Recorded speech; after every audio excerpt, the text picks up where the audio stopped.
بسم اللہ الرحمن الرحیم۔ سب سے پہلے ریکویسٹ ہے درود شریف پڑھیے۔ الصلاۃ والسلام علیک یا رسول اللہ وعلی آلک وصحابک یا حبیب اللہ۔ السلام علیکم میں یوٹیوب فیملی، کیا حال ہے؟ امید کرتی ہوں کہ آپ سب خیریت سے ہوں گے۔ اللہ پاک آپ سب کو ٹھیک ٹھاک، خوش باش، ہنستا مسکراتا رکھے اور اپنے سوا کسی کا بھی محتاج نہ کرے۔ حضرت شیخ ابو سعید مکہ میں باب بنی شبعہ سے گزر رہے تھے۔ انہوں نے دیکھا کہ راستے میں ایک لاش رکھی ہوئی ہے۔ شیخ نے لاش کا چہرہ دیکھا۔ وہ ایک خوبصورت، خدا ترس اور بڑا ہی پیارا نوجوان تھا، جو شیخ کو دیکھ کر مسکرایا اور بولا، ابو سعید، کیا آپ کو معلوم نہیں کہ اللہ تعالیٰ کے محب مر کر بھی زندہ ہوتے ہیں؟ وہ تو صرف ایک عالم سے دوسرے عالم میں منتقل ہوتے ہیں۔ آج کے ہمارے واقعات کا جو موضوع ہے، چھوٹے چھوٹے واقعات ہیں، وہ ہے اولیاء مرتے نہیں بلکہ منتقل ہوتے ہیں۔ توجہ سے سنیے گا پوری ویڈیو۔ اس طرح شیخ ابو یعقوب کے پاس مکہ مکرمہ میں ایک مرید آیا اور عرض کی کہ میں کل ظہر کے وقت مر جاؤں گا۔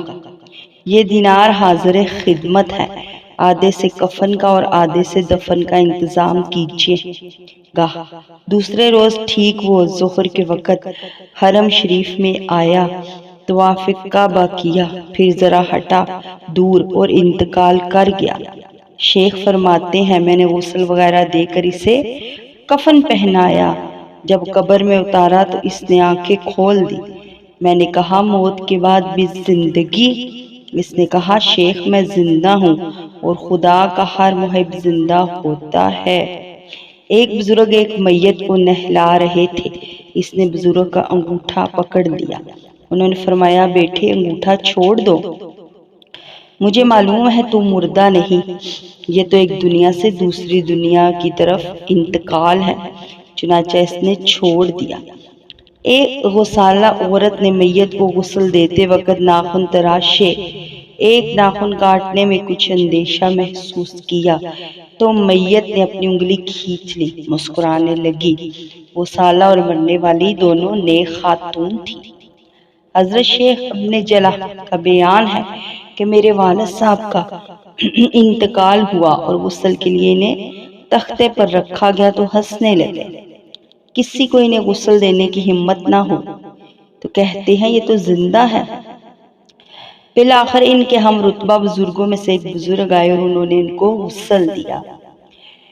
پھر ایک بزرگ بحری سفر کر رہے تھے۔ انہوں نے کہا ہم میں ایک بیمار شخص کا جہاز میں انتقال ہو گیا ہے۔ ہم لوگ نماز جنازہ پڑھ کر اس کی لاش سمندر میں ڈالنے کا ارادہ کر رہے تھے، اتنے میں سمندر کا پانی پھٹا اور ایک خشک زمین برآمد ہوئی۔ ہم نے اس کی لاش کو وہاں قبر کھود کے دفن کیا۔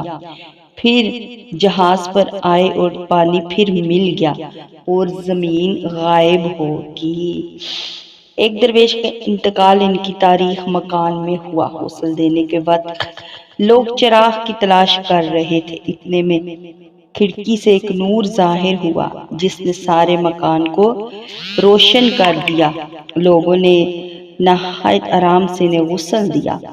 پھر جب سارا کام پورا ہو گیا تو روشنی چلی گئی۔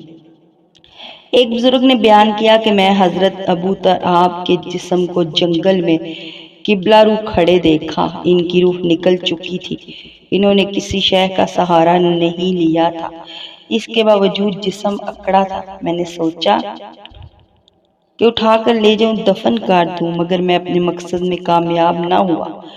البتہ ایک غیبی آواز میرے کانوں میں آئی کہ اللہ کے دوست کو اللہ کے ساتھ چھوڑ دو۔ سبحان اللہ فیملی، کتنے پیارے پیارے واقعات ہیں۔ انہوں نے اللہ کے لیے کچھ کیا ہے، اللہ کا حکم مانا ہے تو اللہ پاک نے ان کا ساتھ نہیں چھوڑا۔ اور ایک ہم ہیں اپنی طرف توجہ دینے کی، تو خیر ہمیں توفیق ہی نہیں ہے نا۔ حضرت شیخ علی روباری کے وصال کا وقت قریب آیا تو انہوں نے آنکھیں کھولی، کہنے لگے یہ دیکھو آسمان کے دروازے کھلے ہیں، طباق سجا دیے گئے، اور کوئی کہہ رہا ہے اے ابو علی، ہم نے تمہیں اعلیٰ مقام پر پہنچایا باوجود کہ تم اس کے طالب نہ تھے، اور یہ شعر پڑھے، تیرے حق کی قسم محبت کی آنکھ سے میں نے تیرے غیر کو نہیں دیکھا، میری نگاہ میں کوئی حسن جمال پسند آیا، نہ اس کے حسن کے سوا کسی اور کی محبت میرے دل میں سمائی، اور نہ دنیا میں کسی لذت کا مزہ چکھا، اور نہ تیری رضا کے سوا میری کوئی اور مطلوب ہے، لہذا اپنے فضل کرم سے ایک نگاہ فرما، مجھے ساحل مراد تک پہنچا اور دیدار بخش۔ حضرت ابن جلال کو لوگوں نے وقت وفات دیکھا، وہ ہنس رہے تھے، مسکرا رہے تھے، حکومت حیران ہوئی، اہل طب حکمت حیران ہوئے، ان کے طبیب نے کہا وہ زندہ ہیں، اس کے بعد نفس پر ہاتھ رکھا تو کہا نہیں یہ تو مر گئے ہیں، پھر چہرے کو دیکھا تو کہنے لگا پتہ نہیں زندہ ہے یا انتقال کر گئے۔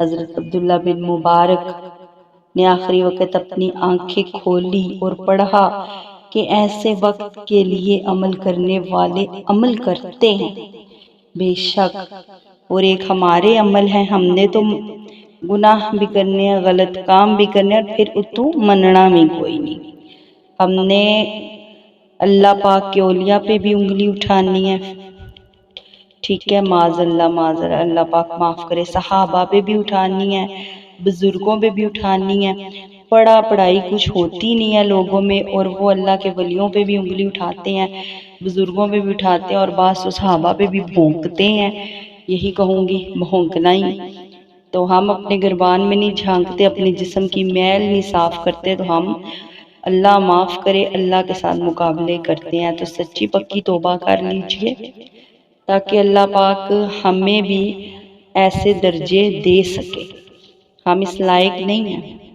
اگر ویڈیو اچھی لگی ہے تو میرے چینل کو سبسکرائب کر جانا، لائک بھی اور شیئر بھی، اور درود شریف کی عادت لازمی بنانی ہے، خود بھی پڑھنا ہے، بچوں کو بھی کہنا ہے، میری ویڈیو شیئر کرنا، اگر آپ کسی اور کو ویڈیو شیئر کرو گے وہ درود شریف پڑھے گا، اس کی عادت بن جائے گی، تو اس کا ثواب اس کو تو ملے گا، ساتھ میری فیملی آپ والوں کو بھی لازمی ملے گا درود شریف کے، اور انسان ہوں، پڑھنے میں غلطی ہو جائے تو معذرت، اسی کے ساتھ چلتی ہوں۔